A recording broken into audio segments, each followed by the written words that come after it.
அன்பர்களே, ஞானவழி என்னும் கருத்தமர்வில் மீண்டும் உங்களை சந்திப்பதிலே எனக்கு மிக்க மகிழ்ச்சி. இன்று உலகளாவிய ரீதியான மகளிர் தினமாக கொண்டாடப்படுகின்றது. ஆண்டுதோறும் பங்குனி மாதம் 8ஆம் தேதி இந்த மகளிர் தினம் கொண்டாடப்படுவது பலருக்கும் அது பற்றிய ஆர்வமும் மகிழ்ச்சியும் அவர்களுடைய உள்ளங்களிலே பொங்குவது வழக்கம். 20ஆம் நூற்றாண்டின் முற்பகுதியிலே 1908ஆம் ஆண்டு கிட்டத்தட்ட 15,000 பெண்கள் நியூயார்க்கில் அணிவகுத்து பெண்களுக்கான உரிமைகள் பற்றி பேசத் தொடங்கினார்கள். தொடர்ந்து வருகின்ற ஆண்டுகளிலே படிப்படியாக இந்த தேசிய மகளிர் தினம் என்று பல நாடுகளிலே கொண்டாடப்பட்டு உலகளாவிய ரீதியான அதிகாரபூர்வமான அங்கீகாரத்தை மார்ச் மாதம் 19ஆம் தேதி 1911ஆம் அன்று ஆஸ்திரியா, டென்மார்க், ஜெர்மனி, சுவிட்சர்லாந்து போன்ற நாடுகளிலும் 1975ஆம் ஆண்டு ஐக்கிய நாடுகள் சபை மார்ச் மாதம் 8ஆம் தேதியை சர்வதேச மகளிர் தினமாக அதிகாரபூர்வமாக அங்கீகரித்திருக்கின்றது. இந்த மகளிர் தினத்திலே ஒருவர் மற்றவரை வாழ்த்துவதும், பல சமூகங்களாக குழுக்களாக இந்த மகளிர்கள் ஒன்று கூடுவதும், அவர்கள் தங்களுடைய வாழ்வை பற்றி, தங்களுடைய உரிமைகளை பற்றி, தங்களுடைய வளர்ச்சியை பற்றி எல்லாம் அவர்கள் குரல் எழுப்பி தமக்குள்ளே ஒரு புத்துணர்வை, ஒரு சுய உணர்வை ஏற்படுத்துவதும், அவற்றுக்கான பல்வேறு விதமான நிகழ்ச்சிகளூடாக ஏனையோர்களையும் விழிப்புணர்வுகளுக்கு உள்ளாக்குவதும், இதன் வழியாக இந்த விடுதலை உரிமை பயணத்தை அவர்கள் தொடர்ந்து எடுப்பதற்கு முயற்சி செய்வார்கள்.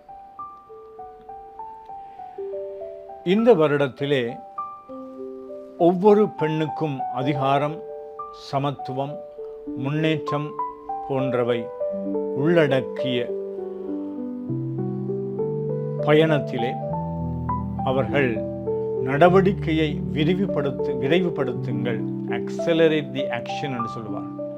இந்த விடுதலை பயணத்தை பெண்ணியம் என்று சொல்லி பெண்களுக்கான உரிமைகளை, சமத்துவத்தை, மாண்பை, அதற்காக உழைப்பதற்கான அவர்களுடைய அந்த முயற்சிகளை துரிதப்படுத்துங்கள் என்று சொல்லக்கூடிய கோஷம் எழுப்பி இந்த 2025ஆம் ஆண்டு இந்த மகளிர் தினம் கொண்டாடப்படுகின்றது. இந்த மகளிர் ஏன் இப்படி உரிமைக்காக குரல் கொடுக்க வேண்டும் என்ற இந்த கேள்வி எங்களுக்குள்ளே எழலாம்.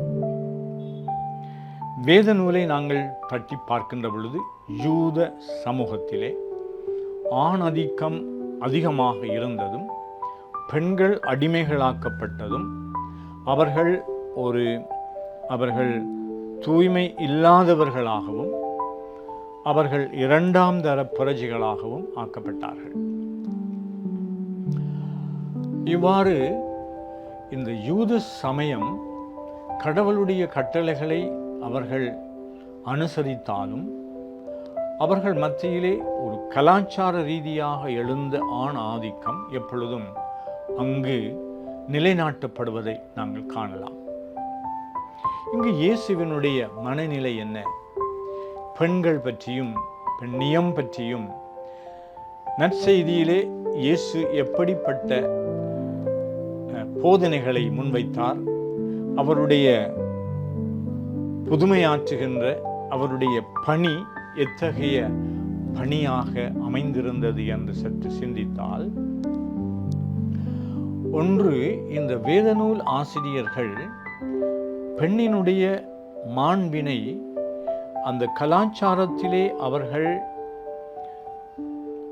ஆணாதிக்கத்தின் நிமித்தம் கட்டி காத்தாலும் இந்த பெண்களுடைய உரிமைகளுக்காக, அவருடைய மாண்புக்காக குறிப்பாக இறைவாக்கினர்கள் குரல் எழுப்பி இருக்கின்றார்கள். இயேசுவினுடைய பணியில், அவருடைய போதனையிலே இறை ஆட்சியை பற்றி பேச வருகின்றவர் எல்லோரும் இறைவனின் மக்கள் என்ற அந்த உரிமையை எல்லோருக்கும் பாரபட்சமாக கொடுக்க வேண்டும் என்று அவர் போதித்தார். அவர்களுக்காக வாதாடினார். அவர்களை அவர் ஏற்றுக்கொண்டார். அவர்களோடு தன்னுடைய அன்புறவை ஏற்படுத்தினார்.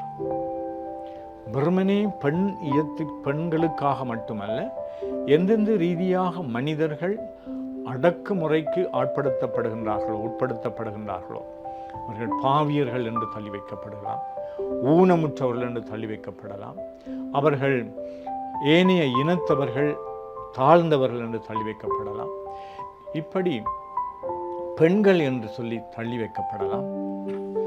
இப்படிப்பட்ட இந்த ஆண் ஆதிக்கம் நிறைந்த அல்லது அடக்குமுறை நிறைந்த இந்த சமூகத்திலே மனித உரிமைகளுக்காக, அதிலும் மனித மாண்புக்காக இயேசு குரல் கொடுத்தவர். அங்கு கடவுளால் கொடுக்கப்பட்ட இந்த சட்டத்தை நடைமுறைப்படுத்த வருகின்ற சட்ட வல்லுநர்களும் பரிசேயர்களும் அந்த சமுதாயமும் மக்களை அடிமையாக்கி கொண்டிருந்தார்கள்.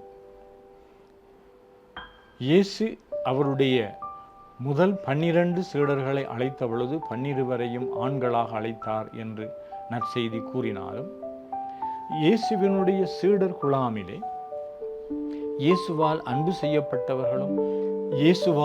செய்யப்பட்டவர்களும், இயேசுவினால் உருவாக்கம் பெற்றவர்களும், இயேசுவினால் மன்னிப்பை பெற்றவர்களும், இயேசுவினுடைய வார்த்தைக்கு செவிமடுத்தவர்களும், இயேசு பாராட்டியவர்களும், இயேசு தன்னுடைய தோழமையை அருளியவரும் ஆக இந்த பெண்கள் இயேசுவினுடைய இந்த புதுமை நிறைந்த போதனைக்கும் அணுகுமுறைக்கும் அவர்கள் அதிலே குளிர் காயத் தொடங்கினார்கள். இயேசு அவருடைய தாய் மரியாள், அவள் பெண்களுக்குள் ஆசீர் பெற்றவர் என்று சொல்லி கடவுளால் தேர்ந்தெடுக்கப்பட்ட ஒரு தாயாக, கடவுளுக்கும் தாயாக கடவுள் அவரை தேர்ந்தெடுத்தார். இப்படிப்பட்ட ஒரு பெண்ணை, தன்னுடைய தாயை, தன்னுடைய சீடத்துவத்திற்கு ஒரு முன்மாதிரியாக கொண்டு வருகின்றார். நற்செய்தி ஆசிரியர்கள் இந்த மரியாவுக்கு கொடுக்க வேண்டிய மாண்பையும் மதிப்பையும் பெருமையையும் புகழையும் அவர்கள் மிக தெளிவாக தங்களுடைய நற்செய்தியிலே எடுத்து கூறியிருக்கின்றார்கள். பெண் என்று சொல்லுகின்ற பொழுது எங்களுடைய சமூகத்திலும் இப்படிப்பட்ட ஒரு ஏற்றத்தாழ்வான அல்லது அவர்களை அடிமைப்படுத்தலாம், அவர்கள் பலவீனமானவர்கள், அவர்கள் சமூகத்திலே வேண்டாதவர்கள், சுமைகள் என்று சொல்லிக்கூட சிலர் அவர்களை ஒதுக்கி வைக்கலாம். இந்த பெண்ணியம் அல்லது பெண் விடுதலை இயக்கங்கள் பெண்களுடைய உரிமைக்காக, அவர்களுடைய மாண்புக்காக, அவர்களுடைய முன்னேற்றத்திற்காக, அவர்களும் ஆண்களுக்கு சமம் என்று குரல் எழுப்புகின்றவர்கள்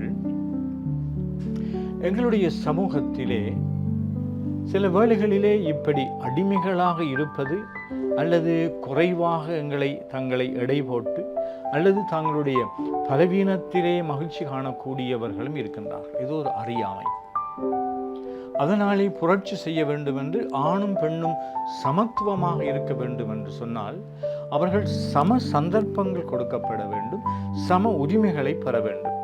பல்கலைக்கழகத்திற்கு போனால் அங்கே 80% கல்வி கற்கின்றவர்கள் பெண்களாகத்தான் இருக்கின்றார்கள். குறிப்பாக கலைப்பீடங்களிலே பார்த்தால் பெண்கள் தான் அதிகமாக இருப்பார்கள். ஆலயங்களுக்கு சென்றால் 80% மேற்பட்டவர்கள் பெண்களாகவும் குழந்தைகளாகவும் இருப்பார்கள். இவ்வாறு சமூகத்திலே பல்வேறு உரிமை போராட்டமோ அல்லது அவர்கள் மத்தியிலே சமூக எழுச்சி போராட்டங்களோ அல்லது சமூகத்தினுடைய முன்னேற்றத்தை பற்றி அக்கறை கொள்ளுகின்ற கழகங்கள், குழுக்கள், திரு அவையிலே இருக்கின்ற சபைகள், பக்தி சபைகள் என்று சொல்லி இப்படி பெண்களுக்கான இடம் கொடுக்கப்படவில்லை, அவர்கள் பெற்றுக்கொள்கின்றார்கள். காரணம், அவர்களுடைய ஆளுமையிலே இருக்கின்ற பெண்மை என்கின்ற அந்த ஆளுமையிலே அங்கு மிளிர்ந்து கொண்டிருக்கின்ற உயர்வான பண்புகளாகும். பெண்கள் என்று சொல்கின்ற பொழுது, ஒரு பெண் என்று சொல்கின்ற பொழுது அவருக்கு பொறுமை இருக்கின்றது, பொறுமையின் இருப்பிடமாக இருக்கின்றார். அவருக்குள்ளே ஒரு தலைமைத்துவ பண்புகள் ஊன்றி இருக்கின்றன. அவர்கள் எப்பொழுதுமே கருணை மிக்கவர்களாக இருப்பார்கள். அவர்கள் தங்களுடைய பிள்ளைகளுக்கு மிகவும் அருகாமையிலே இருப்பார்கள். பிரிக்க முடியாத அன்பினாலே பிள்ளைகளை அவர்கள் பராமரிப்பார்கள், அவர்களை அன்பு செய்வார்கள். இந்த பெண்கள் என்று சொல்லுகின்ற பொழுது அவர்களிடம் உள்ள ஆற்றல்களிலே இன்னும் சிறப்பான முறையிலே அவர்கள் தங்களுடைய ஆற்றலை அவர்கள் பெருக்குகின்ற பொழுது, வளர்க்கின்ற பொழுது, அவர்கள் இசையிலேயோ நாடகத்திலேயோ பேச்சிலேயோ எழுத்திலேயோ அல்லது பல்வேறு துறைகளிலும் அவர்கள் சிறப்பான முறையிலே கடமையாற்றக்கூடிய ஆற்றல்கள் படைத்தவர்களாக இருக்கின்றார்கள். அதனால் இந்த மகளிர் தினம் என்று சொல்லுகின்ற பொழுது அவர்களுக்கான உரிமைகளை கொடுப்பதற்கு பெண்களும் ஆண்களும் அவர்கள் தங்களுடைய உள்ள கதவுகளை, அவர்கள் இறுக்கமாக இருக்கின்ற அவர்களுடைய பிடியை அவர்கள் விட்டு அவர்கள் திறந்த உள்ளத்தோடு அவர்களுக்கு சந்தர்ப்பங்களை வழங்க வேண்டும், அவர்களை மதிக்க வேண்டும். பல பெண்கள் அவர்கள் பலவீனமார்களாக இருக்கின்றார்கள் என்பதனாலே, அவர்கள் கைம்பெண்களாக இருக்கின்றார்கள் என்பதனாலே, ஏழைகளாக இருக்கின்றார்கள் என்பதனாலே பலராலும் துர்பிரயோகம் செய்யப்படுகின்றார்கள். காசை காட்டி மோசம் செய்கின்ற பல எங்களுடைய சமூகத்திலே இருக்கின்றார்கள். அவர்களுக்கு தொழில் வாய்ப்புகள் கொடுக்கின்றோம் என்று சொல்லி, உதவி செய்கின்றோம், தானம் செய்கின்றோம் என்று அவர்களுடைய உடலை அவர்கள் பறிக்கின்றவர்களாக, அழுக்காகின்றவர்களாக இருக்கின்றார்கள்.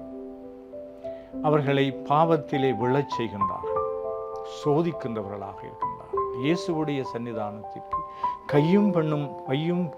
கையும் மெய்யுமாக பிடிக்கப்பட்ட இந்த ஒரு பெண்ணை கொண்டு நிறுத்தி இவளை கல்லால் அறிந்து கொள்ள வேண்டும் என்று சொல்லுகின்றார்கள்.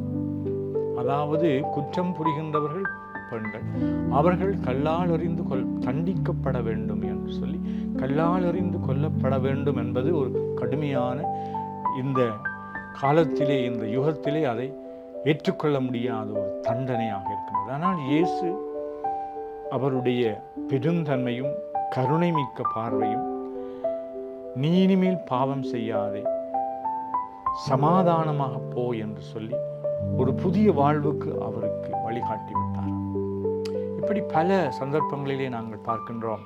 இயேசு பெண்களுடைய உரிமையை மதித்து, மாண்பை மதித்து, அவர்களுடைய வளர்ச்சியிலும் முன்னேற்றத்திலும் அக்கறை கொண்டவர்களாக தம்முடைய போதனையையும் தம்முடைய புதுமையாற்றுகின்ற தன்மையையும் தம்முடைய உறவாடல்களையும் வளர்த்து கொண்டார்.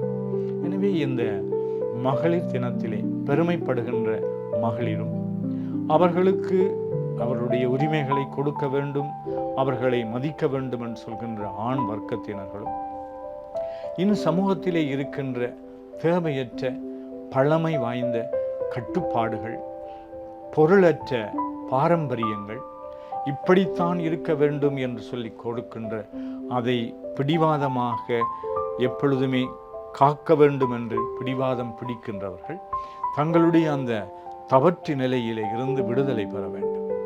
பெண்கள் மானமுள்ளவர்களாக, மரியாதை உள்ளவர்களாக, இந்த சமூகத்திற்கும் குடும்பங்களுக்கும் அவர்கள் மனித சமூகத்திற்கு தேவை என்பதை அவர்கள் உணர்ந்தவர்களாக, அவர்கள் தங்களுடைய வாழ்வில் மீண்டும் புத்துணர்வு பெற்று, எழுச்சி பெற்று, தங்களுடைய ஆக்கப்பூர்வமான பங்களிப்பை மனுக்குலத்திற்கு வழங்க வேண்டும் என்று வாழ்த்தி நிற்கின்றேன். நன்றி.